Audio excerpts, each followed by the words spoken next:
বন্ধুরা, rank jump যারা করেছেন তারা পরীক্ষায় আর বসতে পারবেন না। সুপ্রিম কোর্ট আগামীকাল জানিয়ে দিয়েছে। এই খবরটা এখন অত্যন্ত ভাইরাল।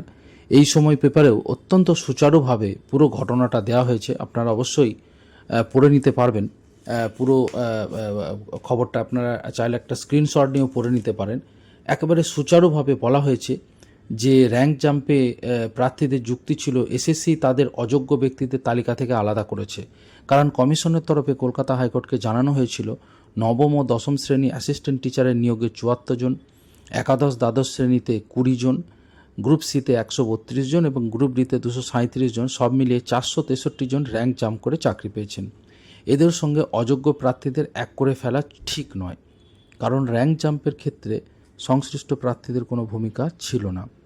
তারা এসএসসির প্রতিটি স্তর মেনে চলেছেন। তাদের নাম প্যানেলে তোলার আগে বৈধ লিখিত পরীক্ষা হয়েছিল, প্রত্যেকের বৈধ ইন্টারভিউ হয়েছে, নথি ভেরিফিকেশন হয়েছে, তারপরেই এই র্যাঙ্ক জাম্পকারীরা চাকরি পেয়েছেন। শীর্ষ আদালত কিন্তু তা সত্ত্বেও এই যুক্তি গ্রহণ করেনি। শীর্ষ আদালত জানিয়েছেন যে আগের বিচারপতি সঞ্জীব খান্না যে রায় দিয়েছেন তাতে তারা কোনো পরিবর্তন করছেন না এবং সেখানে যে যোগ্য এবং অযোগ্য বলা হয়েছে, সেখানে অযোগ্যদের র্যাঙ্ক জাম্প যারা করেছেন তাদেরকে কিন্তু অযোগ্যতে স্থান দেওয়া হয়েছে। এর ফলে তারা কিন্তু আর পরীক্ষায় বসতে পারছেন না।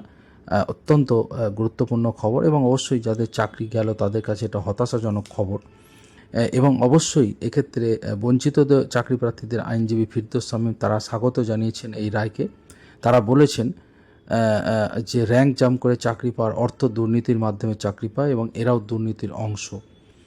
এটা কিন্তু এই সময় পেপারে খবরটা প্রকাশিত হয়েছে এবং পেপারে এই খবরটা বলাও হয়েছে, অত্যন্ত গুরুত্ব দিয়ে ছাপা হয়েছে এবং সেখানে বলা হয়েছে যে এসএসসির শিক্ষক অশিক্ষক কর্মচারীদের যে র্যাঙ্ক জাম্প করে চাকরি যারা পেয়েছিলেন তারা কোনোভাবেই আর নতুন পরীক্ষায় কিন্তু অংশ নিতে পারবেন না।